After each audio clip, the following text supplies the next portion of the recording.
What up, guys? CP the Tool Addict. Woo! How you doing? How you doing, friends? I hope you're having a great week. I figured this was a good opportunity to make a quick little video for a return mail that I got from a very special channel. And we're going to open it up here real quick. Talk about it. So hang on one second. Alright, so I got this here box. We're going to break out my new knife. The Tough Light from Cold Steel.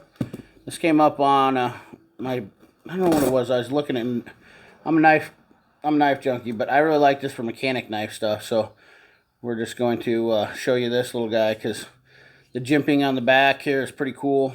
I like the jimping. It's not really aggressive, but and I have a problem with cutting myself. This is what I call the brake fluid checker 9000. And, you know, I don't know what I did. Don't even know what I did, but we're going to open this here box.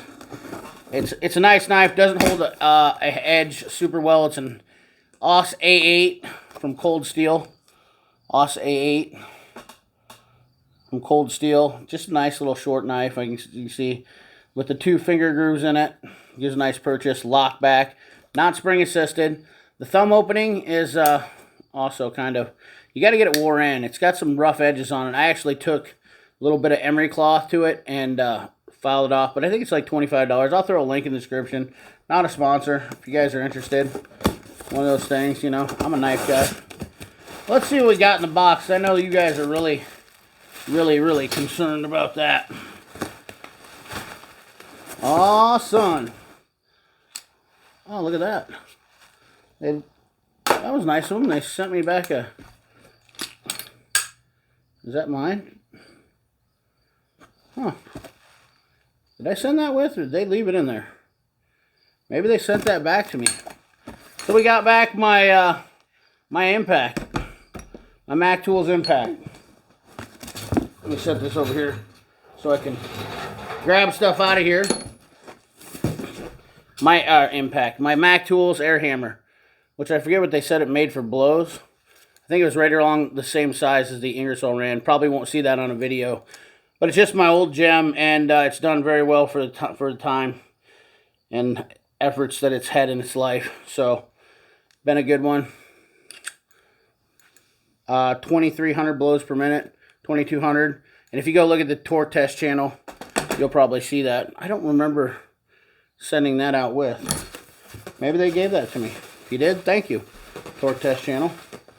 Next thing we got was my 1/2-inch mid-torque. The Mac MCF 894, which this is my first cordless mid-torque impact that I bought. And I'm probably not going to remember the actual torque specs, which I think they'll be showing this on the torque test channel. If not, I might have to talk about this. I think it made 380 foot-pounds, if I'm not mistaken. We talked about that, and I'll probably have to talk about it in another video, but I just figured I'd do this real quick. We're just doing a mail call and show you what I got back in the mail. I figure I should probably start doing some of these since I get a lot of mail.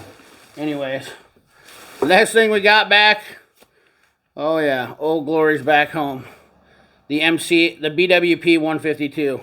Not the most powerful gem in the world, but I think you're going to definitely... I'm going to hype up the torque test vein. I'm not going to release the numbers.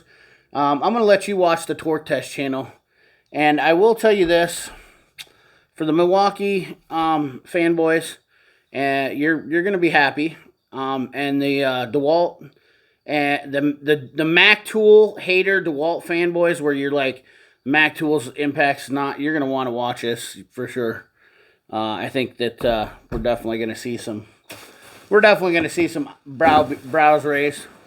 See if they got anything else in here. See if they slipped me in here a note that said, "CP, don't ever send us any more tools again."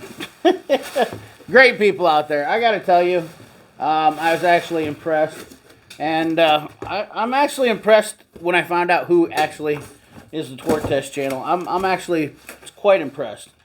Great people. I can't tell you enough good things. So, anyways, let's open up box number 2. This one came back from me from Illinois. Illinois.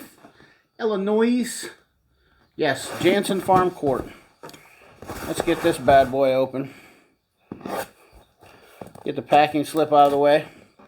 Let you guys see, and we're going to talk about this one a little bit extensive. We'll talk about what's going on with this, because this is a bad deal, really bad deal. Kind of my fault too. And I got to tell you, customer service for this company was definitely top notch. And one more reason why I say some of these companies from America you can't beat. And I don't know why I can't find the seam in this box, but I cannot find it for nothing. I think I got it now. Yeah, come on, fella. I don't even know how to open. I don't know what they did to this thing, but it's literally sealed shut for life. There's no way I'm getting this open. What did they do? Oh, it's stapled. No wonder why. I was just dulling my blade, running it across the staple. No big deal. Come on, fella. Come on, little guy. Come on, little guy. Oh, yeah, son. There she is. There she is. Ta-da! That's right. The Venom HP is back. Now, I didn't even talk about this being gone, but I will tell you about my experience, and I'm going to tell you real quickly about what happened. Give you the story. They sent back a new coil there. There's a coil in there. That's all there is. So yeah, she's back in action again. So what had happened with my Venom HP? Well, I had loaned it to a gentleman, and we're going to talk about this. Maybe I might have to make another video, so you guys pay attention if you're very interested in this, because it's good information, and I probably didn't. It's something you need to listen to. So what had happened with the Venom HP is I'd actually given it out to, and it has a 2-year warranty, and I've only got a year on it. Gave it out to a guy to use. I said, hey, he wanted to get some exhaust manifold bolts off, and I explained to him that do not hold the trigger down on a long time. You know, and I didn't really specify a good time frame, but I should have, and that's my fault. And so he went and he just cooked it, and then he was using it, and basically, I don't know what happened to the coil, but he threw the coil away before I seen it, so I don't know what exactly happened on that, but he said it just stopped working. And according to what Induction Innovations told me is that he overheated the unit and smoked it. And I was like, So it was a $132 repair bill, and I definitely was like, okay, this is not good. And you know, they were kind enough to say, look, we appreciate you, and we're gonna go ahead and take care of it this time. Just make sure it doesn't happen again. And I thought, okay, I learned my lesson. I am so grateful for their customer service. So they did not charge me for this, even though it was 100% my fault. You got to be diligent with these machines, and I know that they're pushing out a lot of power, but you only want to run these things for like 18 seconds max. And if it starts smoking, and I know you guys have seen me do videos where it kind of gets, when that coil starts turning white, like what crust, the coils start getting crusty white or start getting brown, they're starting to get, brown is bad, always. I mean, we know that, right? So I can't thank Induction Innovations enough for their kindness. I'm really happy to have this back. This tool is 100% invaluable. It is. I keep it in this. I like keeping it in this cardboard sleeve. Okay, guys, just bear with me on that. I take it off there all the time, but I'm just weird like that. I like it to look like it's an original packaging and keep it nice. Inside of it, it is not original. You can tell that I'm definitely, I'll just show you. You can tell it's definitely getting beat up and getting well used inside of it, because a lot of people they borrow this from me.